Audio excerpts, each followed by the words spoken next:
বহুদিন ধরে বলা হচ্ছিল যে নিজ দেশে ও নিজ সরকারেও নাকি অসহায় ইসরায়েলের প্রধানমন্ত্রী বেনিয়ামিন নেতানিয়াহু। তেমনটাই আবার প্রমাণিত হলো। অধিকৃত পশ্চিম তীরে ইসরায়েলের সার্বভৌমত্ব প্রতিষ্ঠা করা নিয়ে একটি বিলের প্রাথমিক অনুমোদন দিয়েছে দেশটির পার্লামেন্ট নেসেট। ফিলিস্তিনি ভূখণ্ড কার্যত দখল বা সংযুক্তিকরণের সমান এই পদক্ষেপকে আন্তর্জাতিক আইনের সরাসরি লঙ্ঘন বলে মনে করা হচ্ছে। ইসরায়েলের প্রধানমন্ত্রী বেনিয়ামিন নেতানিয়াহু ও তাঁর দল লিকুদ পার্টি বিরোধিতা সত্ত্বেও 120 সদস্যের নেসেটে গত মঙ্গলবার 25-24 ভোটে বিলটি অনুমোদিত হয়। বিলটি আইন হিসেবে কার্যকর হওয়ার আগে মোট 4 ধাপের ভোটাভুটির প্রথম ধাপ এটি।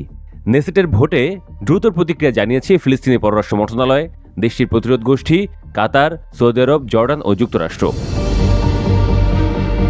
ফিলিস্তিনি পররাষ্ট্র মন্ত্রণালয় এক বিবৃতিতে বলেছে, তারা নেসেটের ফিলিস্তিনি ভূমি সংযুক্ত করার চেষ্টা দৃঢ়ভাবে প্রত্যাখ্যান করছে। ফিলিস্তিনি প্রতিরোধ গোষ্ঠী এক বিবৃতিতে জানায়, এসব বিল দখলদার ঔপনিবেশিক শক্তির কুৎসিত চেহারা প্রকাশ করেছে।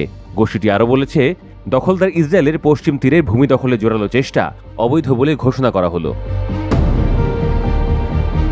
কাতারের পররাষ্ট্র মন্ত্রণালয় কড়া ভাষায় এই পদক্ষেপে নিন্দা জানিয়েছে।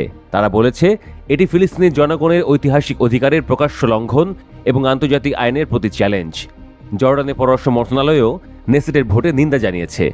এক্সে দেওয়া বিবৃতিতে তারা বলেছে, এটি আন্তর্জাতিক আইনের স্পষ্ট লঙ্ঘন। এটা দুই রাষ্ট্র সমাধানের ভিত্তি নষ্ট করবে এবং ফিলিস্তিনি জনগণের অবিচ্ছেদ্য আত্মনিয়ন্ত্রণের অধিকার এবং 1967 সালের 4 জুনের সীমারেখার ভিত্তিতে জেরুজালেম সহ স্বাধীন ফিলিস্তিন রাষ্ট্র প্রতিষ্ঠার অধিকারে হস্তক্ষেপ। ইসরায়েলের ঘনিষ্ঠ মিত্র যুক্তরাষ্ট্র ও প্রভাবশালী আরব দেশ সৌদি আরব এরই মধ্যে এই পদক্ষেপকে শান্তি প্রক্রিয়ার জন্য ক্ষতিকর বলে আখ্যা দিয়েছে। সৌদি আরব নেসেটের বিলটি তীব্র নিন্দা জানিয়ে এক বিবৃতিতে বলেছে, এগুলো অবৈধ উপনিবেশ স্থাপনকে বৈধতা দেওয়ার চেষ্টা এবং ইসরায়েলি দখলদার বাহিনীর সম্প্রসারণবাদী নীতির অংশ। নেসেটের এক বিবৃতিতে বলা হয়, জুদিয়া ও সামারিয়া অর্থাৎ পশ্চিম তীর অঞ্চলে ইসরায়েল রাষ্ট্রের সার্বভৌমত্ব প্রয়োগ করার জন্য বিলটি প্রাথমিকভাবে অনুমোদিত হয়েছে। এখন বিষয়টি আরও আলোচনার জন্য নেসেটের পররাষ্ট্র ও প্রতিরক্ষা কমিটিতে যাবে। বিলটি উত্থাপন করেছিলেন কট্টর দক্ষিণপন্থী নোয়াম পার্টির নেতা আভি মাওজ। তার দল সরকারে নেই।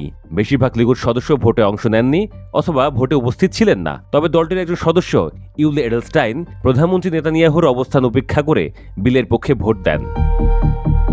নেতানিয়াহুর জোটের অংশীদার ও জাতীয় নিরাপত্তা মন্ত্রী ইতামার বেন গভিরের নেতৃত্বাধীন জিউইশ পাওয়ার এবং অর্থমন্ত্রী বেজালেল স্মোট্রিচের নেতৃত্বাধীন রিলিজিয়াস জায়নিজম দলের কিছু সদস্য বিলটির পক্ষে ভোট দেন।